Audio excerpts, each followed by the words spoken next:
Hello, in this video I want to help you how to solve a quadratic equation by factoring. Before we begin with example number 1, there are a few things that I need to establish. The first one being the zero product property, which says that if you have two numbers and if the product is equal to 0, then at least one of them must be 0, meaning that either A is equal to 0, B is equal to 0, or the possibility that both equal 0. The idea may be basic, but it will be the key in solving quadratic equations when factoring. The second thing that I want to note is that I will be under the assumption that you know how to factor a quadratic of the form ax squared plus bx plus c, both when a is equal to 1 and when it is not equal to 1. We also need to be proficient factoring the GCF. The last thing is that we need to be able to solve a linear equation. All that said, let's begin with example number 1. Example number 1, we need to find the x-intercepts of the function x squared plus 2x minus 15. To help understand these set of instructions, I invite you to visualize the graph of a quadratic function with two x-intercepts. Note that at the x-intercepts, the y value is equal to 0. That allows us to make the statement f of x is equal to 0 at the x-intercepts. We have two zeros, and we are trying to find the x values that cause that. Hence, we're going to solve this equation by letting f of x equal to 0. Hence, the first step will be to let f of x equal to 0. Now, at least for me, I find it more pleasant when the expression I'm trying to solve for is facing to the left-hand side of the equation. So I'm going to rewrite it just a bit so that the trinomial is facing to the left. Now, let's begin and solve this by factoring. Looking at my trinomial, I don't have anything other than 1 to factor out, so I'll begin by labeling my key terms. My a value is 1, my b value is 2, and my c value is negative 15. I notice that the leading coefficient is 1, and that means that I can apply the x diagram and try to factor this by finding two numbers that multiply to the c value but add to the b value. Applying this to my specific example, I'm going to record negative 15 on the top and 2 on the bottom. And now I need to find two numbers that multiply to negative 15, but add to 2. After some trial and error, I can see that the two numbers that I need are the positive 5 and the negative 3. They both multiply to negative 15, but if I decide to add them, I'm going to get the value of 2. I can rewrite this trinomial now as x plus 5 multiplied by x minus 3, and that is equal to 0. Now that I've factored out my trinomial, I can make use of the zero product property, keeping in mind that I have the form a multiplied by b, and the product is equal to 0. This allows me to make the following statements. X plus 5 is equal to 0, and the possibility that x minus 3 is also equal to 0. So here I have two linear equations. I'm going to solve for both, beginning with x plus 5. To solve this equation, all I need to do is isolate x, and I can isolate x by getting rid of that positive 5. I'm going to subtract 5 from both sides, and x is equal to negative 5. And on the right, I can solve for x by adding 3 to both sides, giving me a value of x equal to 3. And these are my two x-intercepts, x equal negative 5 and x equal to positive 3. Let's practice another example. Example number 2, solve by factoring. Note that here the equation is already set equal to 0, and solving by factoring here is basically the same thing as solving for the x-intercept. So just keep in mind that the instructions are the same, they're just written in a different way. So let's proceed by first noticing that the 2, the 18, and the 36 have a greatest common factor of 2. So factoring out that 2, I can rewrite this trinomial as 2 multiplied by, and 2x squared divided by 2 is going to give us an x squared. The negative 18x divided by the 2 is going to give us a negative 9x, and the positive 36 divided by a 2 is going to leave us with a positive 18, and that is equal to 0. I'm going to create a border to distinguish the left-hand side of the equation with the right-hand side of the equation. And on the left-hand side, I can get rid of this 2 if I divide by 2. but whatever I do to one side, I have to do it to the other side, so the 0 also gets divided by 2. On the left, the 2's are going to cancel out, leaving me with x squared minus 9x plus 18, and 0 divided by 2 is going to give me 0. I have a trinomial, and I notice that I can't factor out anything other than 1, so I am going to begin to label my key terms. My a value is 1, my b value is negative 9, and my c value is 18. I notice that my leading coefficient is 1, so I will go about by using the x diagram.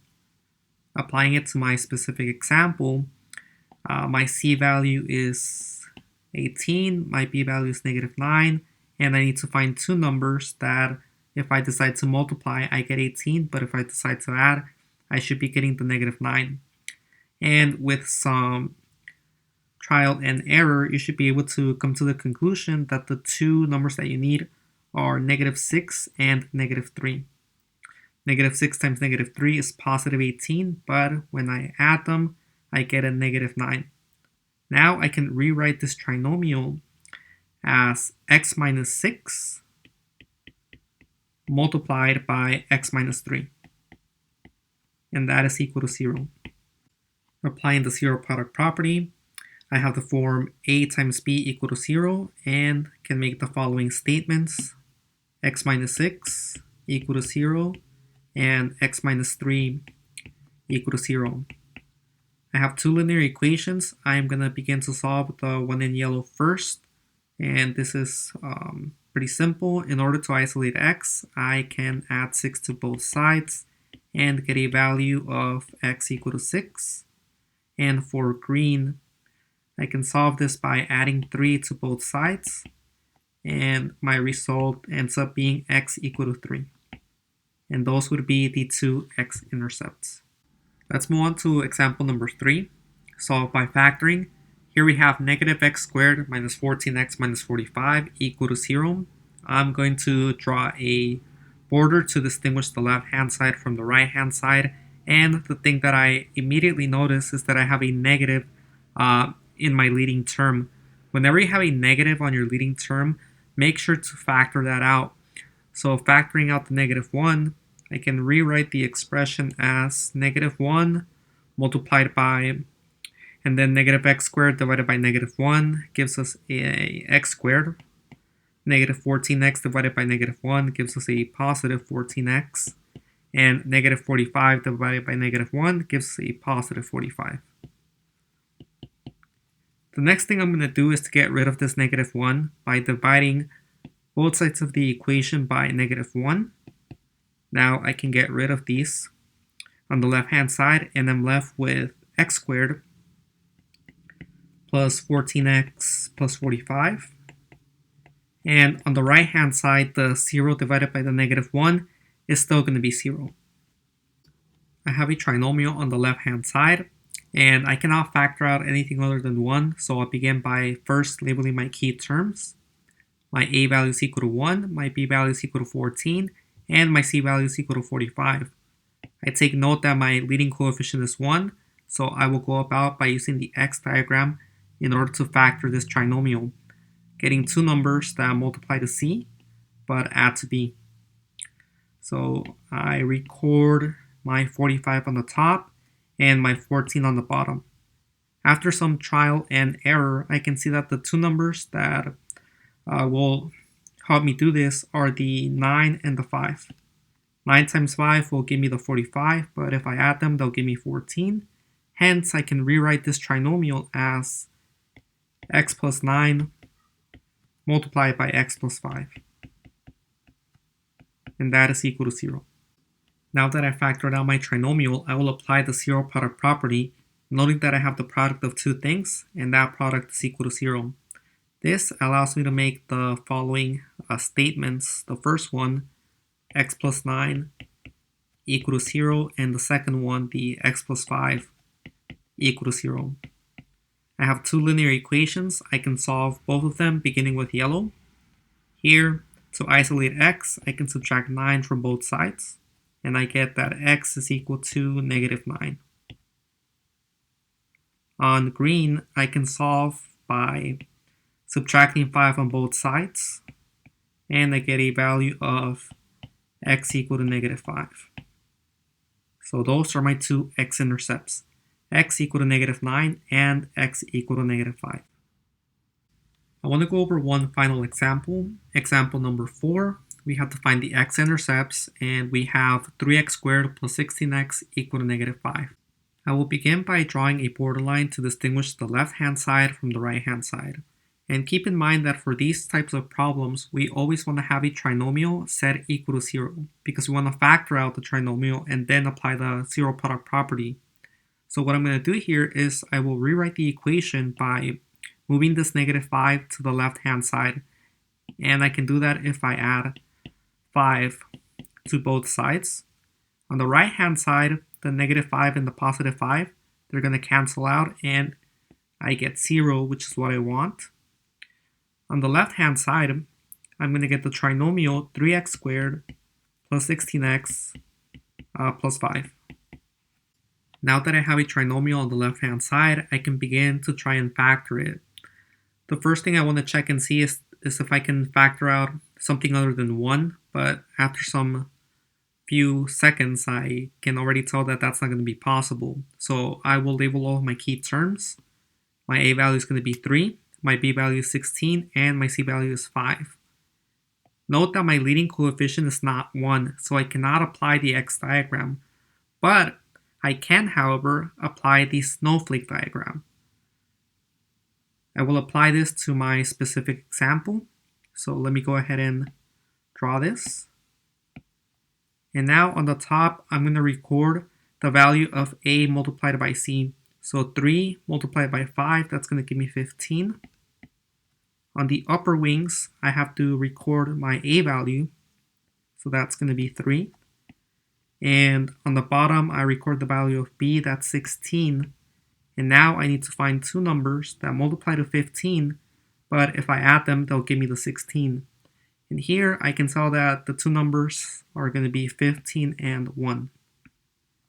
Now to successfully execute the snowflake diagram, I need to quote-unquote divide the fractions.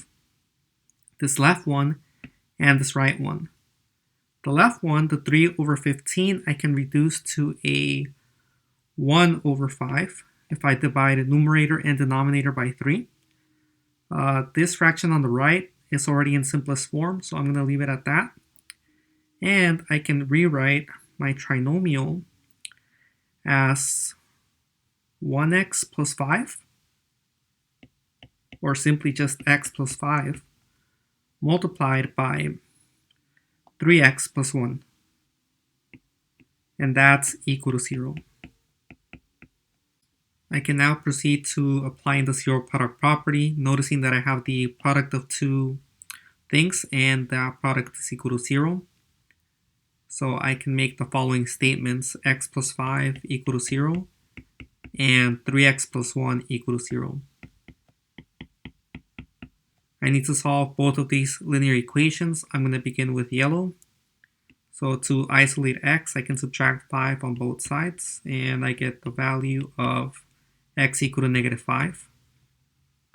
For green, I can begin first by getting rid of the positive 1 by subtracting 1 on both sides. That's going to leave me with a 3x equal to negative 1. And to solve for x, I do the opposite operation. I have multiplication, so to get rid of that 3, I divide by 3 on both sides, and I get that x is equal to negative 1/3. And those are my two x-intercepts, x equal to negative 5 and x equal to negative 1/3. To clarify a bit, here the positive 1 and the negative 1 canceled out, and then the 0 minus 1 gave me that negative 1. Okay, well, I hope you found this video helpful.